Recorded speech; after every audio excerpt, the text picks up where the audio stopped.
Les Palestiniens. Alors ils disent la Jordanie vient d'intervenir, la Syrie vient d'intervenir, la Suède vient d'intervenir, les Palestiniens interviennent. Nous sommes une sorte de magma informe. Enfin, c'est ce qu'ils essayent de faire passer. Nous ne le sommes pas. Donc il faut qu'il y ait la reconnaissance. Et c'est d'autant plus bizarre, cette perte de temps et cette course, et qui aide à la course vers un abîme. Il ne faut pas se faire d'illusions. C'est que la plupart des pays ont eu un vote au niveau de leurs assemblées nationales qui était pour la reconnaissance. La France, moi j'étais à l'Assemblée nationale quand il y a eu le vote. La France a voté le principe de la reconnaissance. Il reste cet acte. Cet acte, s'il est pris, changera la donne. La réponse au massacre de lundi devrait être la reconnaissance. Parce que beaucoup plus que toute autre chose. On va pas, il ne va pas y avoir de division blindée française envoyée pour calmer le jeu. Il ne va pas y avoir des boycotts économiques de je ne sais quoi pour punir les criminels. Même la Cour pénale internationale. Vous savez, nous avons fait la saisine hier, ça y est. Sur les actes... Sur crimes de guerre, tribunal pénal international. La procureure a annoncé qu'elle lançait l'enquête. Mais c'est très bien de lancer l'enquête. Mais qui vous dit que les officiers concernés israéliens vont venir répondre et dire, voilà, oui, question-réponse, et voilà ce qui s'est passé. Donc, en tout cas, c'est très symbolique. Ce qui est fondamental, c'est de dire, voici un acte politique de reconnaissance, un acte équitable, et qui vous montre, vous, Israéliens, que vous ne pouvez pas tout faire impunément. Vous savez, il y a une règle en démocratie qui est très belle, qui est celle de l'égalité devant la loi. Nous demandons l'égalité devant le droit. Or, nous ne l'avons pas, l'égalité devant le droit. La France refuse de faire cet acte. Ce n'est pas qu'elle refuse. Je peux vous le dire, dans la plupart des échanges... Avec Le Drian, le ministre des Affaires étrangères... Mais tout le monde, un peu de patience, ça viendra. Mais ça viendra quand? Après tous ces drames? Lorsque la situation échappera complètement des mains? Lorsque cette assemblée... Comme vous pouvez l'imaginer, j'ai beaucoup d'amis israéliens. Ils étaient consternés par cette assemblée réunie à Jérusalem pour l'inauguration. Avec en plus un pasteur antisémite. Mais à part le pasteur antisémite, la moitié des membres sont des membres du Ku Klux Klan. C'est l'extrême droite religieuse américaine qui était là. Que font les Israéliens en si mauvaise compagnie? Mais ça, leur direction aujourd'hui est tout à fait en harmonie avec ce type de discours intégriste. Nous avions un discours intégriste des colons et de Netanyahou et ainsi de suite, et un discours intégriste chrétien-catholique venu des États-Unis. Et ce qui est aberrant et qui devrait pousser à la reconnaissance, c'est qu'il y a un cynisme criminel dans cette histoire d'ambassade. Vous avez un président des États-Unis qui fait des gestes pour garantir le succès aux élections de son mi-mandat dans 2 ans.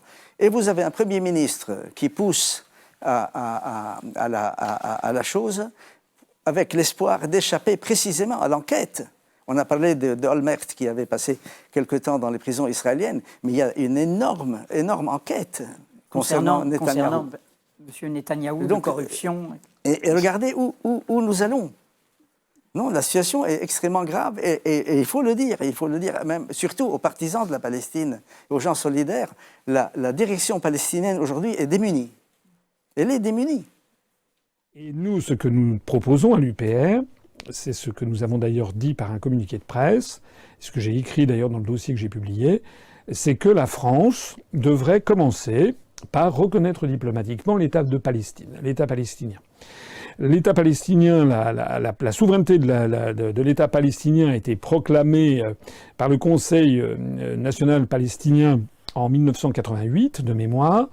Depuis lors, il y a 137 États dans le monde sur les 193 que compte l'Organisation des Nations Unies qui ont reconnu la Palestine comme un État souverain, diplomatiquement, donc qui ont ouvert des relations diplomatiques avec une représentation diplomatique auprès de l'État palestinien. Et ça fait donc 71% des États du monde.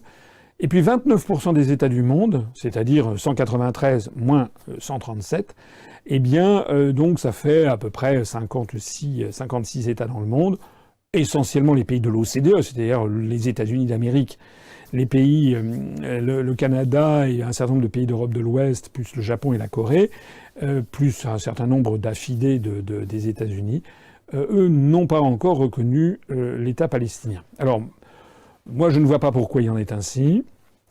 Dans la mesure où la politique officielle de la France consiste à œuvrer en faveur de deux États, je ne comprends pas que l'on puisse encore, maintenant ça fait donc depuis 30 ans que cet État palestinien a proclamé son indépendance et sa souveraineté.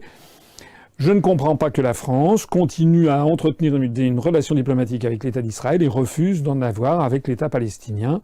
La France doit reconnaître l'État de Palestine. Je ferai remarquer d'ailleurs qu'au sein même de l'Union européenne, il y a 8 États qui ont reconnu l'État palestinien, qui sont, alors de mémoire, la Suède, le Portugal, la Pologne, la Hongrie, la Bulgarie, la Roumanie.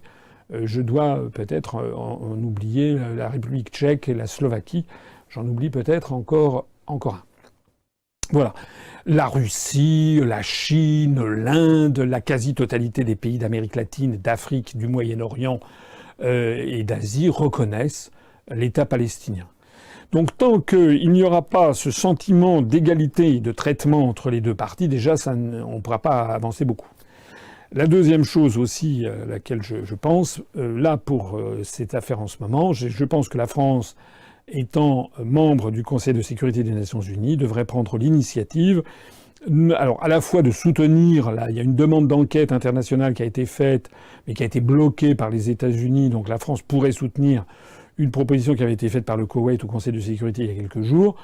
Enfin bon, les commissions des surveillances, tout ça, on sait que ça mène jamais à grand-chose. En revanche, la France pourrait, je pense, demander que l'Organisation des Nations Unies, le Conseil de sécurité, décide de l'envoi de casques bleus, donc des forces des Nations Unies, pour servir de tampon à la frontière entre Israël et Gaza. Alors certains, il y a des gens qui m'ont dit oui, mais en fait, c'est pas des frontières unanimement reconnues, bien sûr.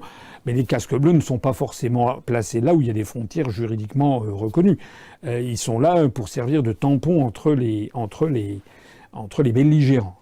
Et je trouve que la France devrait proposer l'envoi de casques bleus pour essayer d'éviter ce massacre et ce bain de sang. On ne peut quand même pas, la conscience universelle, la conscience morale, ne peut pas rester les bras ballants devant un peuple comme le peuple palestinien qui se fait, excusez-moi l'expression triviale, mais canarder comme ça, c'est pas possible. Même si parmi ceux-là, il y a des gens qui appartiennent au mouvement Hamas, c'est pas le fait d'appartenir au mouvement Hamas ne vaut pas condamnation de mort dans le droit israélien ni dans le droit international. Il faut quand même pas exagérer, c'est un scandale.